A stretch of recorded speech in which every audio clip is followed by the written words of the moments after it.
राज्य सरकार और निजी चिकित्सकों के बीच अभी तक भी गतिरोध दूर नहीं हुआ है। सोमवार को भी सवाई मानसिंह अस्पताल जयपुर से राजस्थान से इंडियन मेडिकल एसोसिएशन के करीब 3,000 चिकित्सकों ने रैली निकालकर विधानसभा पर प्रदर्शन किया और उन्होंने ये जताने की कोशिश की सरकार उनकी मांगों को माने और उनकी न्यायोचित बातों पर ध्यान दे। जॉइंट एक्शन कमेटी के चेयरमैन डॉक्टर सुनील चुग ने बताया कि स्वास्थ्य का अधिकार संविधान के आर्टिकल 21 के जीवन के अधिकार का अभिन्न अंग है। आजादी के 75 वर्ष बाद भी जनता को यह अधिकार दिए जाने की जगह सिर्फ लीपापोती की जा रही है।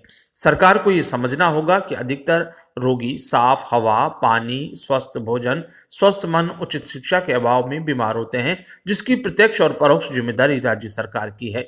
सरकारी अस्पताल में इलाज निःशुल्क होते हुए भी एक रोगी का निजी अस्पताल में जाना सरकार की कमी का स्पष्ट प्रमाण है। स्वास्थ्य प्राथमिकता क्रम में न होने से सरकार इस क्षेत्र में आवंटन में कमी रखती है, जिससे मरीजों को उसकी अपेक्षा के अनुरूप सेवाओं में निजी अस्पताल की शरण लेनी पड़ती है।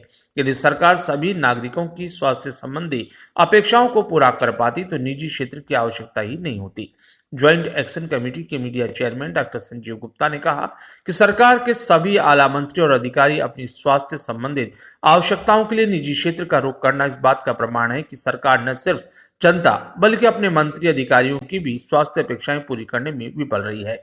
सरकार ने अपनी इस विफलता को छिपाने के लिए स्वास्थ्य बीमा योजनाएं शुरू की, जिससे सरकार इंफ्रास्ट्रक्चर पर खर्च किए बिना निजी क्षेत्र की आधारभूत संरचना का उपयोग कर इस निर्बाध को भर सके। पर इसमें भी सरकारी भ्रष्टाचार और सरकार द्वारा उचित बजट आवंटन नहीं किए जाने से अव्यावहारिक दरों के कारण कई अच्छे निजी चिकित्सालयों ने इसमें रुचि नहीं दिखाई। तो सरकार इस प्रकार के आरटीएच बिल द्वारा सभी निजी चिकित्सालयों का दोहन करने के लिए बिना वेतन या उचित पुनर्भुगतान के अधिग्रहण और शोषण करना चाहते हैं। राज्य की जनता को समझना होगा कि अच्छी और विश्व स्तरीय चिकित्सा मुफ्त या सरकारी पैकेज में नहीं मिल सकती और सरकारी दखलंदाजी के बाद तो निजी चिकित्सालयों में भी नहीं।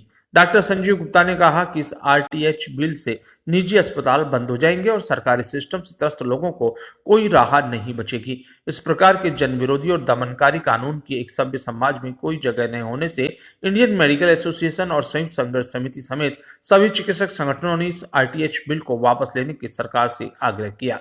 सोमवार को यह आगे के आंदोलन को और तेज और उग्र करने की रूपरेखा बनेगी।